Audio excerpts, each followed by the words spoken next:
Hello students, my name is Shruti Kumar. I am going to tell or I am going to teach you Advanced Java. In today's class, just we go through the introduction. As we learnt in last semester, Java is a general purpose high level programming language that helps to build a variety of applications. There are two types of Java as a core Java and a advanced Java. In last semester, whatever concepts you learnt now, that comes under core Java. Okay, the core Java covers the fundamental concepts in Java programming language like our data types, operators, exception handling, threading, etc. On the other hand, advanced Java is the next level after the core Java. Here, concepts like database connectivity, web services, servlets, JSP and EJB. These all concepts comes under the advanced Java. What actually the core Java? Why it is used? Core Java covers the whatever concepts I told, no, data types, operators, exception handling. Okay, these all concepts in core Java, and using these concepts they will use they are used to develop the general applications like a GUIs, that is graphical user interfaces. Mainly to develop these kind of graphical user interfaces, they will use the Swing and AWT. This Swing and AWT comes under the core Java. What actually the AWT is? Abstract Window Toolkit. Using these two we can or developers can develop the general applications. Okay. Next, in advanced Java, this is the next level of the core Java, and it covers the more advanced concepts such as web technologies and database accessing. Okay, and database connectivity. By connecting to the databases, we can access the database. And what actually J2EE? Okay, all of you seeing in a slide, right? That is J2EE. What is the full form of that? Java 2 Enterprise Edition. Okay, Java 2 Enterprise Edition. This is categorized as a advanced Java, and it is used to develop the enterprise applications. Enterprise applications is nothing but a web applications. As I told, core Java and advanced Java. How these two are related? Why the core Java is needed for the advanced Java? Okay, these both are internet related. Okay, so we need advanced Java as well as a core Java to develop the all applications like a web applications. Advanced Java depends on the core Java.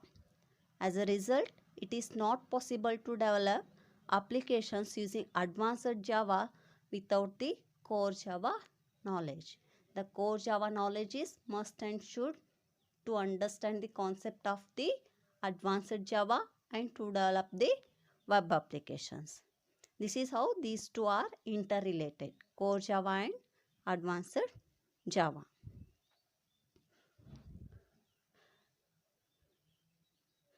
Okay, till now we see why advanced Java is needed. Next we see the syllabus. Okay, your unit 1 is event handling. In a programming, events are very important. What actually the event is? It is an action that occurs as a result of a user or another source. For example, mouse click, button press. These all are examples for events. We need to handle these kind of events. How we will handle these kind of events? We are going to learn in the event handling unit. Okay, by using the event handling mechanism, we are going to handle these kind of events. How it is, we are going to learn in this unit.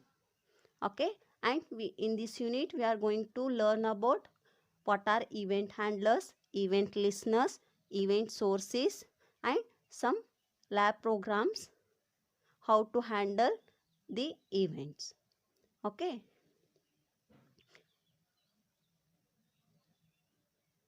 Your second unit is Swing. Okay. As I told, core Java is used to develop the some general applications like general applications, right? Okay, in that I told we will use a Swing and AWT concept to develop these kind of general applications.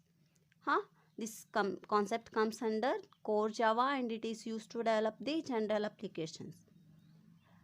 How we will develop these general applications means we will use some GUI widget toolkits.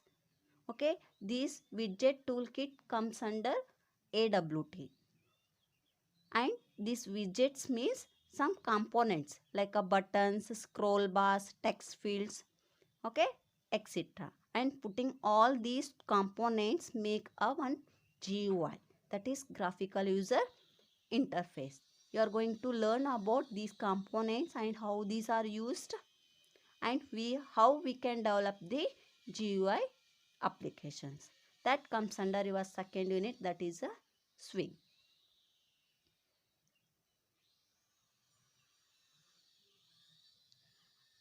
Your third unit is JDBC. What actually the JDBC is? Java Database Connectivity. It is a standard Java API for the database connectivity between Java programming language and wide range of databases. Okay, while developing the web applications, we need to connect to the many number of databases. Okay, to connect to that databases, we will use this JDBC Java API. How we are going to connect and what and all concepts we need to connect to these databases, that we are going to learn in this unit. The next unit is servlets and JSP. This servlet and JSP both are some server side technologies we can call, and these are used to develop the web applications. How we are going to use this servlet and JSP to develop the web applications, that we are going to learn in this unit 4. Your last unit is networking basics and EJB. This unit contains two parts, the networking basics and EJB. Java networking is a very important concept for connecting two or more computers, or we can call as computing devices. We can connect these two or two computing devices together so that we can share the resources. It is very easy for Java applications to send and receive our data across the internet. Java uses some TCP or a UDP to communicate over the internet. Some more details we can see in this unit about networking. Another part of this unit is EJB, that is Enterprise Java Piece. This concept comes under Advanced Java. Okay, what actually the EJB is? It is a specification for developing the large scale and distributed business applications. To develop the large scale and distributed business applications on a Java platform, we are going to use a EJB, and it is very essential part of a J2EE platform. This is all about our syllabus prescribed by the RCU. Thank you.